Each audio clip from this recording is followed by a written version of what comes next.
하나님 말씀 함께 보시도록 합니다. 하나님 말씀은 창세기 21장 20절, 22절 말씀까지 함께 보십니다. 창세기 21장 20절에서 22절 말씀 함께 보십니다.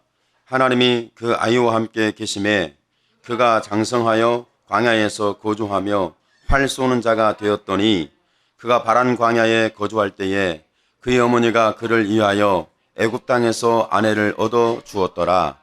그때에 아비멜렉과 그 군대 장관 비곤이 아브라함에게 말하여 이르되 내가 무슨 일을 하든지 하나님이 너와 함께 계시도다. 아멘. 오늘 말씀을 보면 저와 여러분이 조금은 생각하기 어려운 단어, 광야입니다. 과연 광야는 어떤 곳이었을까? 이스마엘이 살았던 당시의 광야와 지금 저와 여러분이 살아가는 삶 속에서의 광야는, 우리는 광야는 아니죠. 현실적으로 우리는 물을 마시고 싶으면 마켓 가서 사 먹으면 돼요. 물을 마시고 싶으면 컵을 정수기에 대면 물을 마실 수 있어요. 배가 고프면 식당 가면 내가 원하는 음식을 언제든지 먹을 수 있어요. 요즘 식당 안 가도 돼요. 전화하면 갖다 줘요. 그러니까 우리가 광야를 이해하기에는 우리의 삶이 너무 부요하고 풍부해요. 광야를 우리가, 그렇지, 한 번도 우리는 사막화된 광야에서 살아본 적이 없어요. 그러다 보니까 광야라는, 성경에서 말하는 의미를, 광야라는 현실을 잘 이해를 못해요. 그런데 오늘 말씀해 보면 이스마엘이 살았던 광야는 브엘세바 광야에서 바란 광야까지, 거기에서 자기가 살았다. 거기에서 어떤 일이 있었냐? 전자에 보면은 20절에 하나님이 그 아이와 함께 계심에, 광야에 살았지만 누가 함께 했다고 말씀하냐면 하나님이 함께 계셨다. 다시 말하면 저와 여러분이, 우리는 사막화된, 먹을 것이 없는, 물이 적박한, 내 생명을 부지하기에 적박한 그런 상황 속에 있는 삶은 아닐 수는 있습니다. 그런데 중요한 것은 저와 여러분이 지금, 우리는 돈만 있으면 다 해결되는 굉장히 풍부한 시대에 살고 있고, 넉넉한 시대에 살고 있고, 부족함이 없는 시대에 살고 있어요. 제가 오늘 오면서 그런 얘기를 했어요. 사모님하고 저희 아이에게 대화를 하면서 그런 말을 살짝 하고 지나갔어요. 지금 제가 어렸을 때 상황하고 지금 삶의 상황을 보면 비교가 안 돼요. 견딜 수가 없어요. 그러면서 하는 말이, 지금 차를 타고 다니고 있고 운전을 하고 다니는 이것만 생각해도 감사의 조건이 된다. 여러분은 지금 당연히 내가 차를 타고 다니고, 당연히 운전을 하고 다니고, 당연히 내가 이렇게 사는 것이 당연한 일이다, 이렇게 볼 수 있겠지만 사실은 이건 당연한 것이 아니라 정말 우리는 감사해야 할 조건이죠. 광야라는 의미를 잘 몰라요. 성경에서 이스마엘이 살았던 바란 광야와 그리고 브엘세바 광야라는 광야에서 아이가 성장했는데 성장의 조건이, 물이 있었고 짐승이 있었고 지상권이 있었고 미래가 있었고 꿈이 있었고 살만한 모든 것이 갖춰진 곳이 아니라, 그는 광야라는 곳인데 그 광야라는 곳에서 누가 함께 했냐면 하나님이 함께 계셨다, 이렇게 말씀하고 있어요. 물론 저와 여러분이 힘들고 어렵고 아프고 내가 먹을 것이 없고 입을 것이 없고 삶의 미래를 꿈꿀 수 없고 미래를 바라볼 수 없는 이런 굉장히 적박한 우리의 인생 상황 속에 노출되어 있다라고 생각한다면 이것이 광야라고 이해할 수 있겠죠. 그런데 그 광야 같은 세상에 과연 하나님이 함께 계시다고 누가 믿겠냐고요. 여러분이 어려움을 당하고, 여러분의 현실이 힘들고 버겁고 지치고 마음은 공갈됐고 메말랐고, 누구를 돌아볼 수 있는, 누구를 사랑해낼 수 있는, 누구에게 헌신할 수 있는, 누구에게 봉사할 수 있는, 누구에게 나를 좀 더 그 사람에게 쏟아 부어줄 수 있는 마음의 여유, 삶의 여유가 없는데 누가 나를 도와주지 않으면 살 수 없는 적박한 상황. 이것이 광야라고 한다면 믿겠습니까? 누가 나와 함께하지 않으면, 누가 나를 도와주지 않으면, 누가 내 옆에 있어주지 않는다면 내 마음은 공허하고 허전하고 나는 삶에서 눈물바다로 인생을 살아야 한다면, 그런데 누군가가 내 옆에 있어준다면 사람은 생각이 달라집니다. 그런데 오늘 하나님은 말씀하고 있어요. 그 광야 같은 곳에서 하나님이 함께 계셨다. 여러분의 삶에 하나님이 함께 계신 걸 믿습니까? 여러분이 지금 힘들고 어렵고 마음이 상하고 마음이 절절하고 지쳐있고 공허하고 안타깝고 후회가 되고 걱정스럽고 죄 속에 빠져서 갈팡질팡하는 이 어두운 혼돈의 우리의 삶이 과연 하나님이 함께 계시는 삶이라고 믿겠냐는 거죠. 하나님이 함께 계신다는 것은 먹을 것이 많고 입을 것이 많고 푸른 초장에다가 꿈을 꾸면 이루어지고 미래를 바라면 만족이 있고 걱정의심 염려가 없는 그런 우리의 삶을 본다면 그렇지. 이건 하나님이 함께하는 거지. 그런데 이 모든 것이 다 사라진다면 무슨 일로 어떤 근거로 하나님이 함께 계신다고 할 수 있냐는 거예요. 여러분 옆에 분에게 축복해 주세요. 그럼에도 불구하고 하나님이 함께 계십니다. 그럼에도 불구하고 하나님이 함께 계십니다. 내 마음이 공허하고 내가 지치고 나를 알아주는 자가 없고 나는 혼돈스럽고 나는 지쳐있고 마음은 메말라가고 누구를 돌아볼 만한 시선이 고정될 수 없고 하나님의 시선과 나의 시선이 같이 마주칠 수 없는 이런 정말 힘들고 어려운 삶 속에 있는 나를 과연 하나님이 함께 계시다고 믿을 수 있냐는 거예요. 여러분 자신에게는 하나님이 계십니다라고 믿을 수 있습니다. 그래도 그나마 믿습니다. 그럼에도 불구하고 믿습니다. 하지만 다른 사람에게 말할 때 망했어요. 실패했어요. 죄졌어요. 혼돈스러워요. 지쳐서 힘들어요. 하나님이 함께 계십니다. 믿으십시오. 그 사람은 그걸 듣고 그렇게 함께 공감할 수 있겠냐고요. 아마도 공감이 안 될 가능성이 굉장히 높습니다. 요즘 신앙생활 하는 사람들이 그리함에도 불구하고 하나님이 당신과 함께 하십니다 말을 하면 당신과 함께 한지는 모르겠지만 나는 모르겠습니다. 이렇게 아마도 원망이 일어나고 불평이 일어나고 적개심이 일어날 수도 있잖아요. 당신은 삶이 편하니까, 당신은 삶에 여유 있으니까, 당신은 삶에 부족함이 없으니까 그렇게 말할 수 있지. 나를 보라고, 내 삶을 보라고, 내 인간관계, 사회적 관계를 보라고. 나는 당신이 하는 그런 신비한 말처럼 들리는 말하고는 난 거리가 멀어. 이렇게 말할 수 있잖아요. 요즘 예수 믿는 사람들이 서로 믿는 사람들끼리 하나님 함께 계시지 어떻게 함께 계셨어? 그런 말을 많이 합니까? 아니 여러분이 남편과 아내 관계든 부모와 자식 관계든 믿음의 관계 속에 있는 사람들끼리 아니면 우리 믿음의 지식들끼리 서로 말하면서 하나님 함께인 걸 믿어요. 한번 설명해 봐요. 여러분이 오늘 예배 끝나고 나서 하나님이 어떻게 함께 계신지를 구체적으로 옆에 분에게 한번 설명 한번 해보세요. 아마 입이 자크가 자동으로 채워질 거예요. 할 말이 없어. 옆에 분에게 내가 하나님 함께 한다는, 나와 함께 한다는 것도 말하기가 입이 닫혀요. 이런 상황 속에 우리는 있다고 봐야 하는 현실이죠. 오늘 말씀 속에서 광야라고 말하는데, 그런데 하나님이 함께 계심으로 말미암아 과연 광야에 하나님이 함께 계신다. 여러분 그 전자에 보면은 이스마엘과 그 어머니 하갈은 광야에서 물이 없어 죽을 수밖에 없다고 탄식하고 있는 상황이 전개되고 있어요. 그런데 이제 와서 하는 말이 광야에서 하나님이 함께 계셨다. 이렇게 성경은 또 말씀하고 있어요. 여러분 광야에서 벗어나고 싶지 않습니까? 여러분 지금 뭔가 부족함에서, 뭔가 연약함에서, 뭔가 허전함에서, 공허함에서, 좌절과 절망에서 벗어나고 싶지 않으세요? 벗어나고 싶잖아요.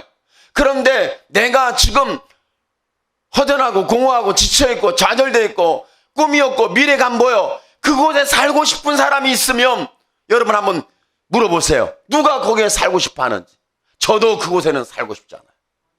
저와 여러분이 예배드리는 이 공간은 참 엄청난 복 있는 공간이에요. 왜 엄청 복 있는 공간인 줄 아세요? 땅에다가 콘크리트 바닥을 만들지도 못하고 땅을 다주고 자갈을 깔고 거기에 껍데기를 깔고 하우스를 짓고 거기서 예배 드려본 적 있으세요? 그것은 정말 호사로운 일이었어요. 그런 공간도 없어가지고 예배 드릴 장소가 없어도 돌아다녔던 그런 시절이 저에게는 있었어요. 목회 과정에.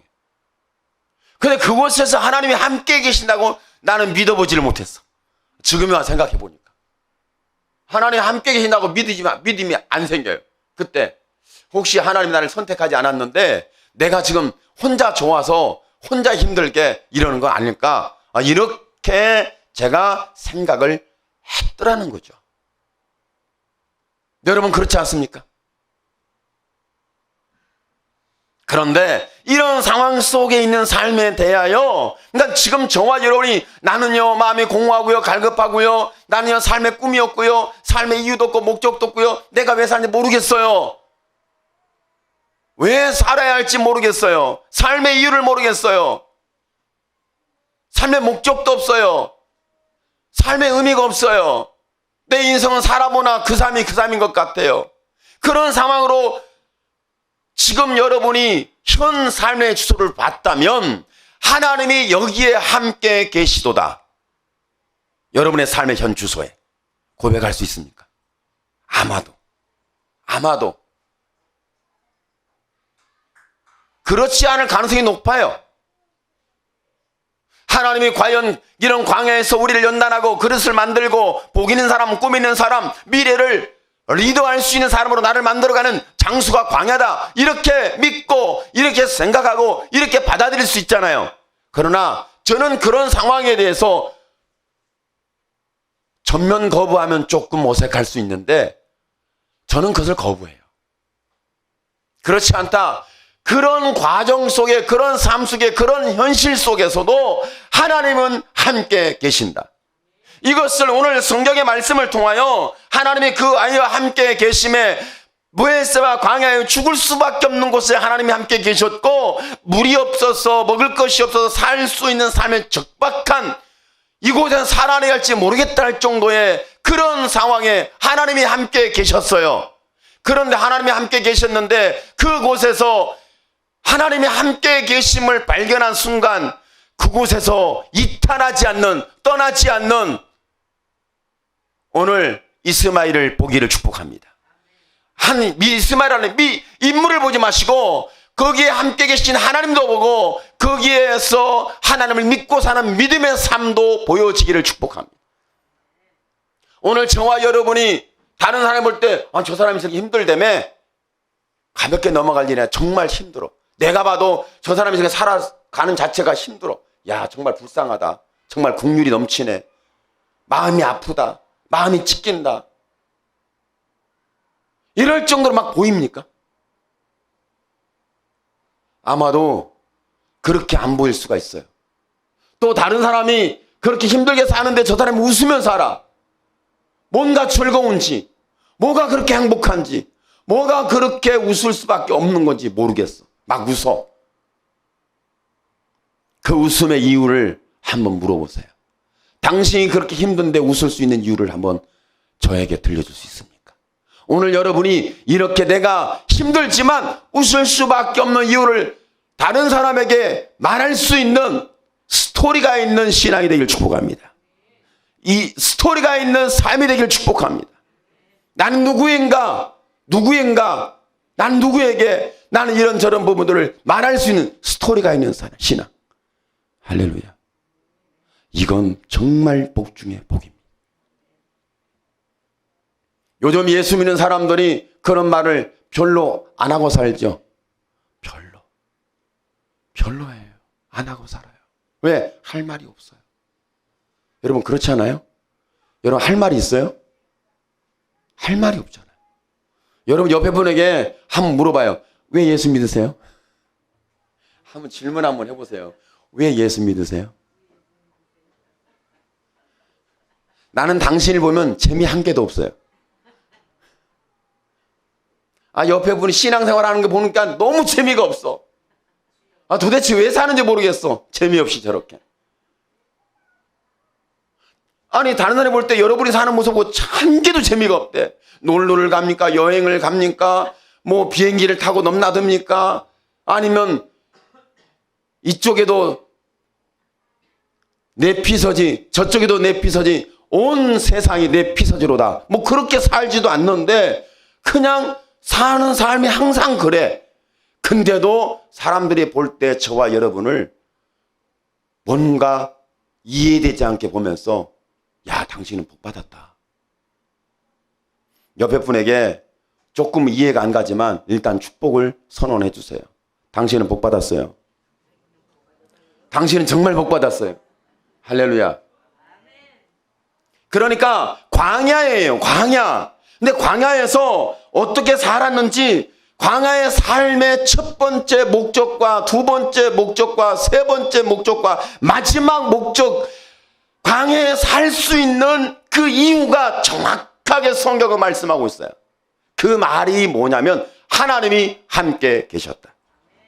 오늘 저와 여러분의 삶이 광야 같지만 하나님이 함께 계시다는 것을 믿을 뿐만 아니라 눈으로 보게 되고 귀로 듣게 되고 여러분의 삶에 체험하게 되기를 축복합니다. 내가 이렇게 살지만 하나님이 함께 계시는 것이 이 광야에서 생존의 법칙이고 생존의 이유고 생존할 수 있는 비밀이 하나님이 함께 계시다. 오늘 저와 여러분의 삶이 하나님의 함께 계시는 비밀한 복이 있는 행복한 멋있는 스토리가 있는 여러분의 삶이 되길 축복합니다. 하나님이 나와 함께 한다는 이야기가 풍부해지는 역사가 일어나길 축복합니다. 오늘 말씀 속에 하나님이 이렇게 말씀합니다. 하나님이 함께 계심에 그가 장성하여, 어디서 장성했습니까? 광야에서 성장했다는 거예요. 광야에서. 여러분 인생은 어디서 성장합니까? 여러분 인생은 고난에서 성장하는 거예요.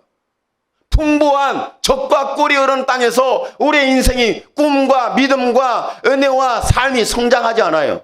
광야예요.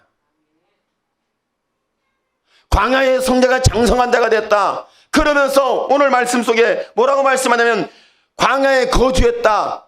하나님이 함께 계심에 광야에 살 수 있다. 이렇게 말하는 거죠. 하나님이 이걸 말씀하고 있는 거예요. 너가 광야라고 하지만 그곳에 너 광야 혼자 있는 것이 아니라 나 여호와가 너와 함께 하느니라. 하나님은 분명하게 이스마엘에게 광야에서 생존의 이유, 생존할 수 있는 법칙, 생존의 능력이 뭐냐면 하나님이 함께 계신 거예요.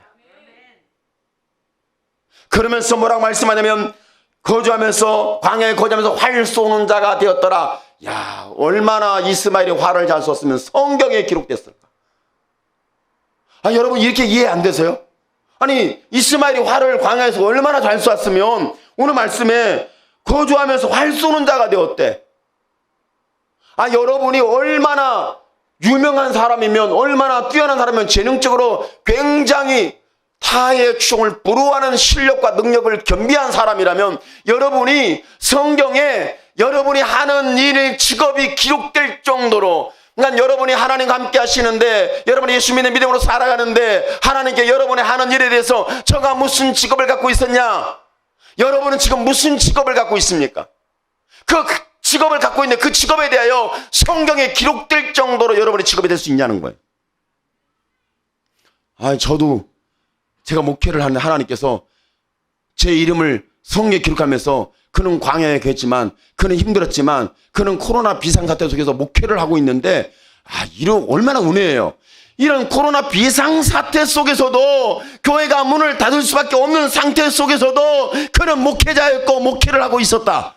이거 얼마나 행복하고 멋있고 귀한 말씀이고, 이게 성경에 기록되고 아버지의 마음에 기록되면 이건요 어디다 견딜 수 없는 거예요.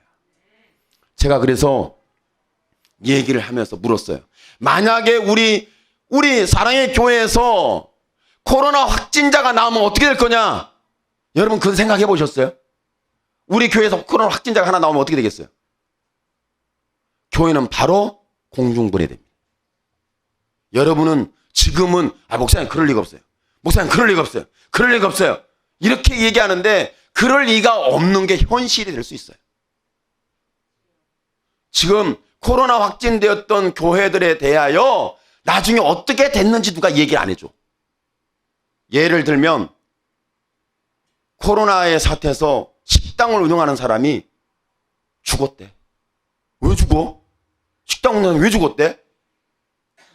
왜 죽은 거예요? 손님이 안 와. 경제활동이 안 돼. 그래서 견디다 못해 죽었대. 여러분 어떻게 이해하세요? 이 상황에 비춰봤을 때 만약에 사랑의 교회에 코로나가 확진자가 한 명만 나온다면 교회는 바로 공중분해 되는 것은 기정사실이에요.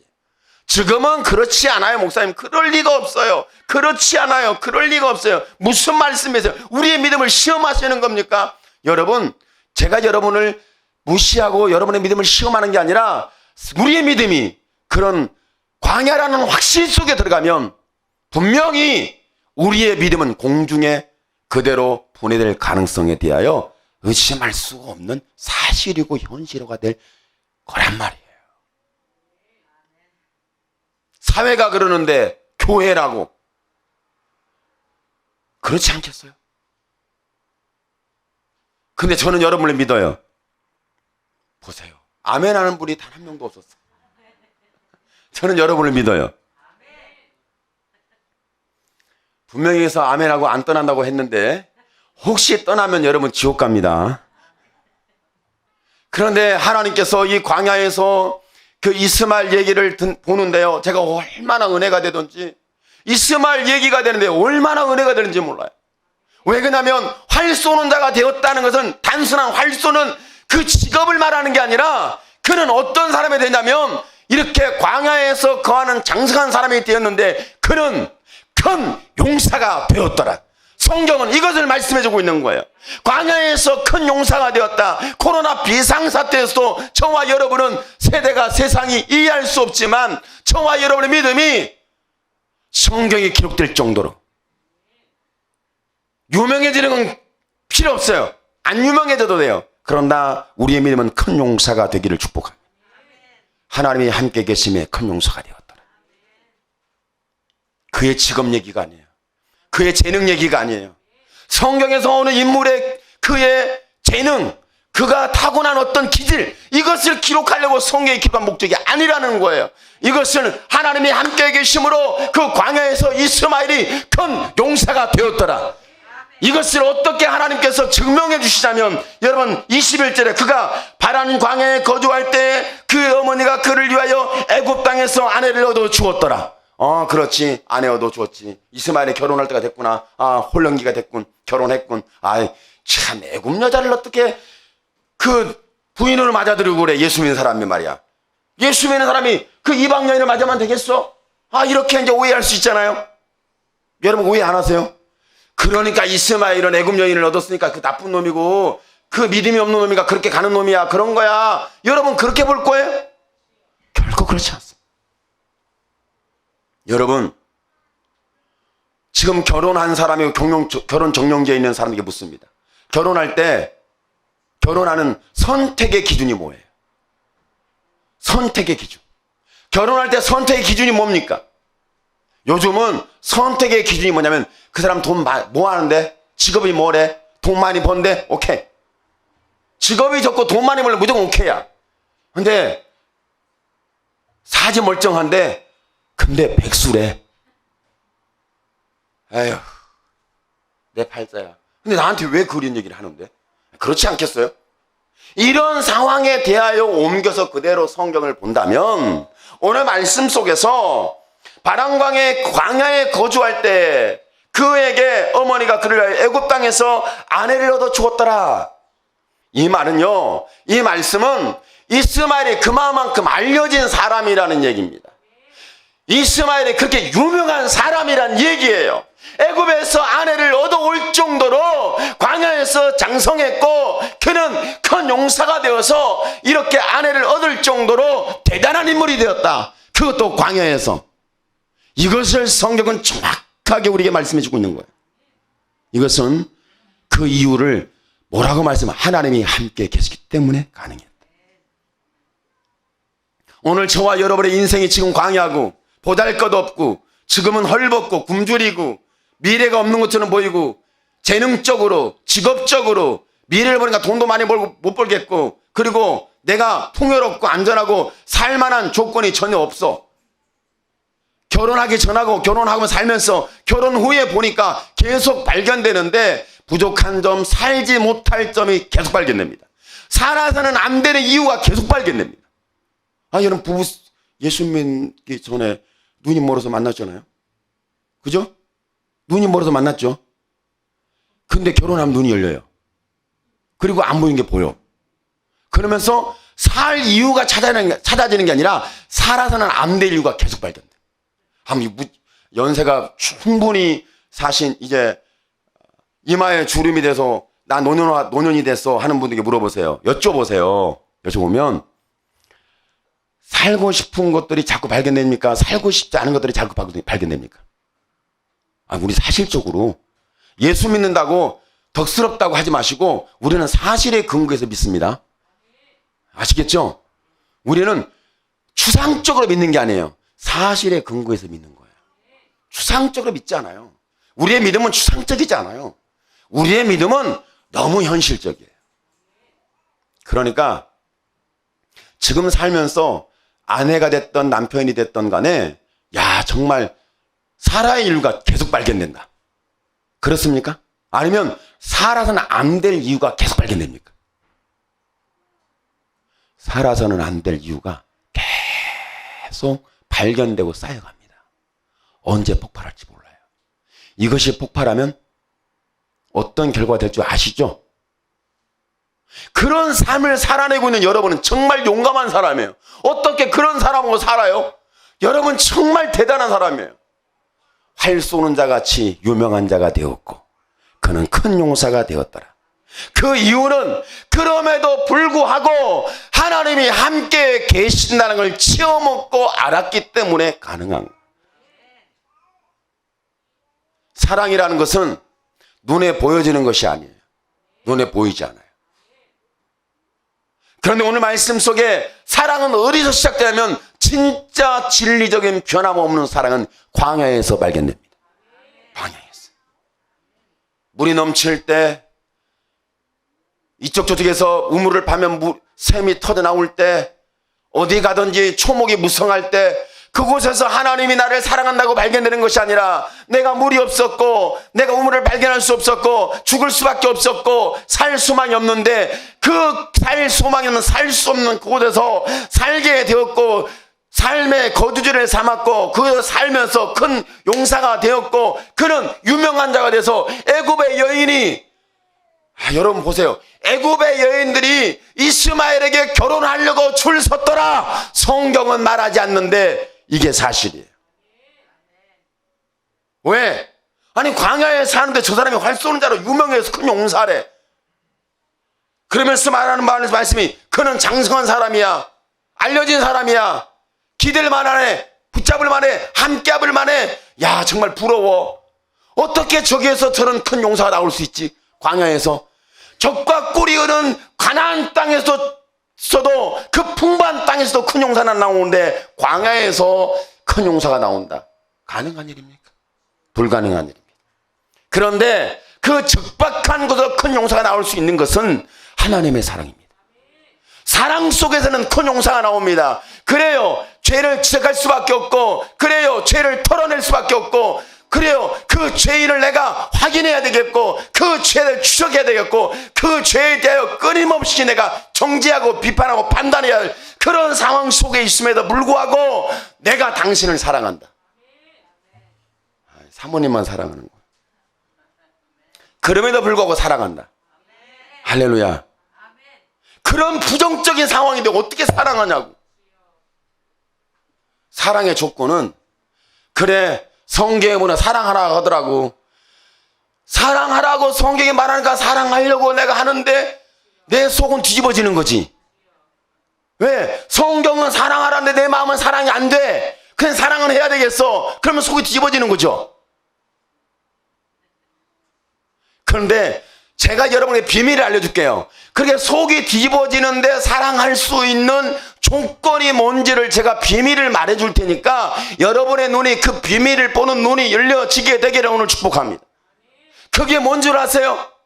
아니 저렇게 죄짓고 헐벗고 무능하고 무지하고 나한테도 군밤을 맞는 게 아니라 발로 채이고 말로 두들겨 맞고 살 수 없는 소망이 없는 저 인생이 내가 가만히 보니까 하나님이 함께 계셔. 가만히 보니까 하나님이 함께 계셔. 그래서 사랑할 수밖에 없는 거예요. 오늘 여러분이 다른 사람의 조건, 그 사람이 어떻게 말하고 사는지가 중요하지 않아요. 여러분은 믿음의 사람이기 때문에 하나님이 함께 계시는 것으로 발견되고 보여지고 체험되면서 내가 정말 저렇게 광야에서 정말 죄짓고 망하고 끝날 인생인데 어떻게 하나님이 저를 떠나지 않냐고 함께 계시는지 나는 이해가 되지 않는다. 이것이 사랑이에요. 하나님이 함께 계시는 것, 저런 부정하고 저렇게 타락하고 이탈된 사람임에도 불구하고 하나님이 저를 포기하지 않더라, 떠나지 않더라, 함께 계시더라. 나는 그것을 보았고 나는 그것을 들었고 나는 그것을 알았기 때문에 내가 사랑하지 않고는 견딜 수가 없다. 할렐루야. 제가 사랑받는 비결과 방법은 단 한 가지입니다. 그게 뭔지 아세요? 사모님이 저를 사랑하는 비결 방법은 단 한 가지예요. 제가 단점과 오점과 무능함이 하여간에 덤태기를 쓰고 있어요. 제가 저를 보면. 근데 저를 사랑하는 이유가 딱 한 가지예요. 왜? 지금까지 설교하면서 사모님 설교를 듣다가 있잖아요. 저런 설교가 있었어? 저런 말씀이 있었어? 아, 저기 하나님이 그렇게 계셨어? 항상 설교를 들을 때마다 그 메시지가 처음 듣는 얘기야. 처음 듣는 얘기. 처음 듣는 얘기. 그러니까 사모님이 저를 떠날 수가 없어요. 왜냐하면 처음 듣는 얘기를 계속 들어야 되니까. 그게 힘이 되고 그것이 은혜가 되고 그게 중심이 되고 그의 삶의 이유가 되고 그의 관계의 이유가 되고. 오늘 저와 여러분 저는 기도합니다. 여러분도 기도하기를 축복합니다. 뭘 놓고 기도하냐면 저와 여러분이 정말 이 세대 코로나 사태로 인해서 광야같이 사람들이 이리로 우르르 저리로 우르르 어디로 가야 할지 몰라요. 좌충우돌되어 있어요. 만약에 우리 교회에 코로나 확진자 한 명 나오면 우리 교회는 공중분해 바로 끝나는 거예요. 대형 교회야 뭐 살아남겠지. 돈도 많겠다. 건물도 있겠다. 뭐 다 되겠지. 우리는 한번 확진자가 나오면 어떻게 될까요? 아, 주여. 그건 안 했으면 좋겠어요. 왜 그러냐면 실제화되면 우리 지체들이 한동안 아마 교회를 다 떠나고 돌아오려면 왜 돌아가야 되는지 이유를 못 찾겠다고 하기 때문에. 여러분 그렇잖아요? 그런데 우리는 지금 이런 상황에서 믿음의 이유가 있습니다. 하나님이 함께 계신다. 여러분이 질병 속에 있고 내가 무능 속에 있고 내가 죄책감 속에 있고 판단받고 정죄받고 버림당하고 고통당하고 상처받고 취급을 받는데 있으나마는 존재 취급을 받을 때 얼마나 이게 힘들겠어요. 이런 인생이 얼마나 힘들겠어요. 버거워. 언제까지 이렇게 살지? 언제까지 이렇게 살지? 거기에 언제까지 이렇게 살아야 되냐는 것에 멈추지 말고 저와 여러분이 이렇게 언제까지 이렇게 살아야 되냐는 그런 삶 속에서도 하나님이 나와 함께 계셔서 나를 큰 용사로 만드시고 나를 유명인으로 만들 뿐만 아니라 나를 알려서 하나님의 사람으로 쓰실 것을 생각하면 내가 광야 같은 인생 속에서도 내가 반드시 성장을 일어나게 되리라. 이런 믿음의 비전이, 믿음의 중심이 하나님과 관계가 우리를 살게 하는 역사가 일어나게 하는 거예요. 오늘 다시 한번 저와 여러분이 기도할 때에 하나님 이런 열정을 우리에게 주시옵소서. 코로나는 노아 홍수 때 홍수하고 견줄 수 없는 아주 미세한 거예요. 그런데 저는 믿어요. 하나님께서 홍수 때 믿음의 사람을 건졌어요. 홍수 때 믿음의 사람을 건져냈어요. 그러면 코로나 때도 저와 여러분을 하나님이 건져낸다는 사실에 대해 저는 의심하지 않아요. 저는 우리 지체들이 반드시 지켜진다. 걸려도 살겠고 안 걸려도 살겠고 육신의 생명의 생존의 비밀이다. 그게 아니고 하나님이 함께 계신 것에 대하여 의심할 수 없는 믿음이다. 내가 지금 어떤 광야에 있던, 내가 질병에 노출됐던, 내가 고난에 노출됐던, 내가 죄책감에 노출됐던, 그건 중요하지 않아요. 그리함에도 불구하고 하나님이 함께 계시는 걸 발견하고 그 은혜를 통하여 오늘 다시 한번 저와 여러분이 일어서게 되기를 예수님의 이름으로 축원합니다. 아멘. 기도합니다. 주여, 살아계신 하나님, 영광을 주께서 받아 주시옵소서. 하나님이 영광 받아 주시길 원합니다.